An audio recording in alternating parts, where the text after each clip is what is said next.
Todas as sextas-feiras recebemos aqui no Estúdio CBN o Dr. Marcelo Pellegrini, advogado especialista em Direito Público e Eleitoral, e o quadro Seu Direito hoje vai falar sobre o estado de calamidade pública, que é o que vive o Rio Grande do Sul, e também o estado de emergência, que é o que vive Campinas por causa da epidemia da dengue. Dr. Marcelo, muito obrigado por nos atender aqui pessoalmente hoje. Boa tarde, bem-vindo. Guarizo, muito boa tarde a você, aos nossos ouvintes. O tema é bem interessante, nós estamos convivendo com eles e estou às ordens aí para a gente bater nosso papo. Calamidade pública é o máximo que uma prefeitura, um estado, ou talvez até a União, é muito difícil, ainda mais num país igual ao Brasil, podem chegar, né? O que é o estado de calamidade pública? É quando se perde o controle sobre algum evento, por exemplo, climático, que faz o governo perder o controle sobre o local, sobre a terra, sobre conter os problemas? Isso, Guarizo. Existe uma gradação legal e até constitucional sobre esses estados, né? Tem um estado de desastre simples, o estado de emergência e o estado de calamidade pública, que é o mais, digamos assim, gravoso. O estado de calamidade pública, os municípios decretam e os estados referendam, ou os estados decretam e a União referenda. E o estado de calamidade pública é quando, num evento como esse do Rio Grande do Sul, das chuvas torrenciais, da inundação, o estado perde a possibilidade de gerir certas partes, né, do seu território. Perfeito. E aí você tem algumas modificações ou benesses legais. Por exemplo, o repasse a maior de convênios, a desnecessidade de realizar procedimentos licitatórios em certas modalidades, o abatimento ou a suspensão de dívidas para com os entes federados, que no caso a União vai suspender a dívida com o Estado do Rio Grande do Sul. Ele visa colaborar na reconstrução daquela porção inatingida. E teve também um caso ontem, né, que o presidente Lula anunciou 51 bilhões para o Rio Grande do Sul, mas isso é incentivo, não é que o governo está simplesmente despejando um dinheiro lá, né? Vai ajudar os habitantes por causa da calamidade pública. Não é que esse dinheiro está indo direto, pode chegar a esse valor, né? Não é o dinheiro na veia, como a gente costuma dizer, né? Mas sim, eu vi a notícia ontem, para reconstruírem as suas casas, materiais de construções, equipamentos da linha branca doméstica, veículos, são isenções que podem ser feitas em razão do estado de calamidade. Bom, ele é decretado a partir de algum momento, quando, por exemplo, você citou aí, o governo perde o controle, né? A calamidade pública, ela tem um momento para isso ou é subjetivo quando ela pode ser decretada? Subjetivo, né, no primeiro momento, porque não há como você fixar critérios objetivos idênticos, né? Porque a calamidade pode ser de saúde, pode ser do meio ambiente, pode ser de uma anormalidade, pode ser de um terremoto, enfim, há vários fatores que podem contribuir com esse tipo de decretação. Mas o ente federado tem a sua autonomia. Então é a partir da declaração do próprio ente federado, que ele perdeu as condições de gerir, que é feito a declaração de estado de calamidade pública. Está tendo uma polêmica muito grande lá no Rio Grande do Sul, porque tem município que não foi atingido pelas enchentes, só que pediu também o estado de calamidade pública porque recebeu milhares e milhares de moradores dos municípios vizinhos. Eu acho que isso tem muito a ver também com essa parte da subjetividade, né? Porque a calamidade, por exemplo, se chegar muita gente numa cidade que não tem estrutura para receber, para alimentação, para habitação ou, no caso, para hospedagem, isso também pode ser decretado? Então, por exemplo, eu a princípio entendo que não, porque você, naquele município que não sofreu a calamidade, que está recebendo muitas pessoas, ele não tem esses critérios genéricos de perder, né, a sua capacidade de gerir o seu território. Ele não perdeu essa característica, e isso é um requisito essencial. Nós podemos, daí, né, ter outros tipos de problemas, de compensações. O Estado do Rio Grande do Sul pode repassar uma verba maior para esses municípios para ajudar a receber as pessoas, mas tecnicamente eu não vejo nesses aspectos o estado de calamidade. E aí quem que pode impedir, se for o caso? No caso de municípios, o Estado. No caso do Estado, a União. Ah, sim, é uma escadinha, vamos Exatamente. dizer assim, né? E que difere do estado de emergência, que é o próximo ponto aí da sua observação inicial. É o que a gente vai tocar exatamente agora. Campinas, por exemplo, está em estado de emergência.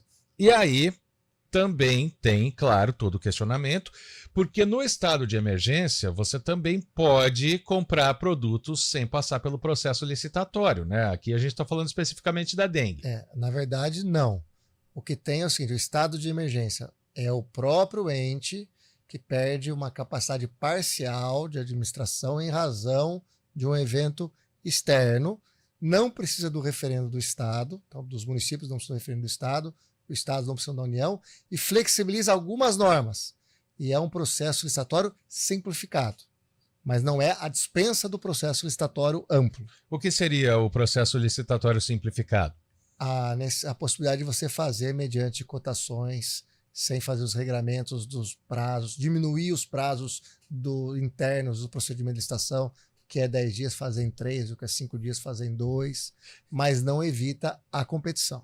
E mais do que isso também, não consegue ter as contestações, né, que tanta licitação tem. Vamos falar da dos ônibus em Campinas, por exemplo, né? Pois é. É que nesse caso ela ficou deserta, né? Ficou deserta. Houve uma gestão, né, um trabalho árduo da administração que envolveu inúmeras secretarias e estudos muito densos para fazer o novo certame.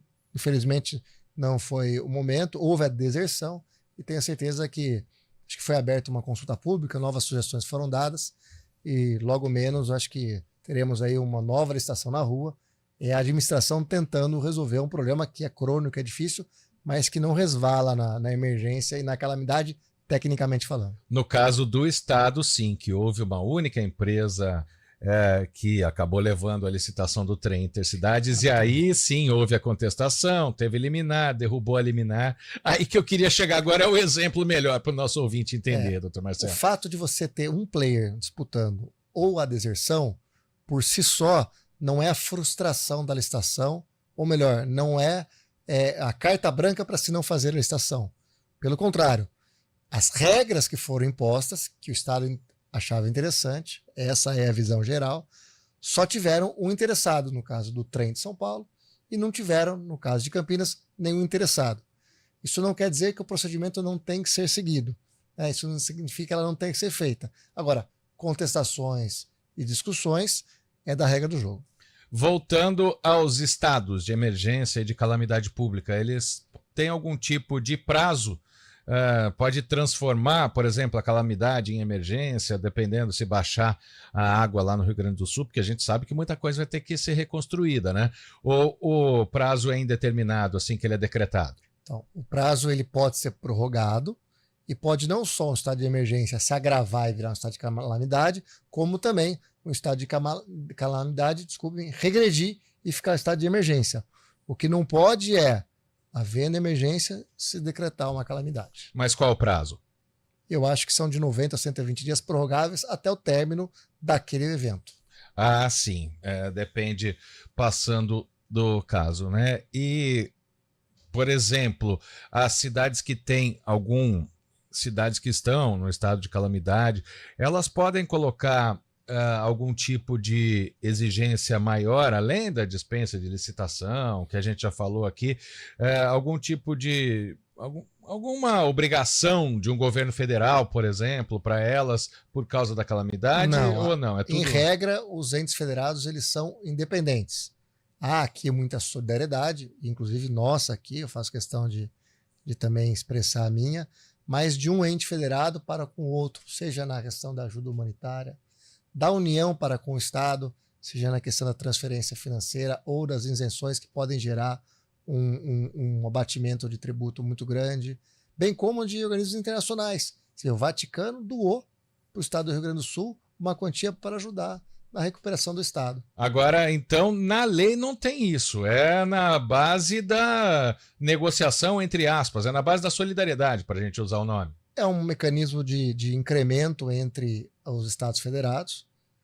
A solidariedade ela é um princípio que está previsto em tratados internacionais, principalmente quando se ocorrem catástrofes como esta, e há só a flexibilização de pagamentos, de licitações e de compras, mas não uma obrigação da União gastar 10, 20, 50 ou 100. Perfeito, ficou o exemplo, até porque tem muita fake news, né? Não, o governo não está doando nada, rejeitou a ajuda do Uruguai, rejeitou parte da ajuda do Uruguai, né? Só o que precisava, né? Essa questão do Uruguai eu não vi, não conheço, então não tenho como opinar. Mas Campinas, por exemplo, tem muitos movimentos de doações e de entregas lá. Estou rindo porque se alguém mandar uma fake news para um advogado especialista em direito público e eleitoral, vai parar ali a corrente, né, doutor Marcelo? E você sabe que a gente já conversou sobre o fake news outro dia, né? E uma das grandes dificuldades, uma coisa que o tribunal quer fazer é controlar a repostagem, né? A transferência. E isso é uma coisa muito difícil. O que nós temos que ter é checar a fonte, fazer ali um exame de credibilidade de quem está repassando, seja de pessoa física ou seja de algum órgão de imprensa, ou até mesmo checar, ver uma outra fonte para ver se bate, porque se você espalhar tudo que você recebe, você corre sério risco de qualquer cidadão ser induzido a erro. Até na tragédia a gente está vendo o que está acontecendo, por exemplo, com os nossos colegas de imprensa, né? E esperamos que isso pare o mais rápido possível, porque está todo mundo querendo ajudar. Dr. Marcelo Pellegrini, especialista em direito público e eleitoral, isso é muito bom porque não recebe fake news. Muito obrigado pela participação com a gente aqui mais uma vez. Grande abraço. Eu que agradeço, Guarizo, me solidarizo lá com o Estado do Rio Grande do Sul. Espero que o Estado tenha uma pronta recuperação o mais rápido possível e um bom final de semana a todos. Agora são 3h27. Vamos fazer um rápido intervalo.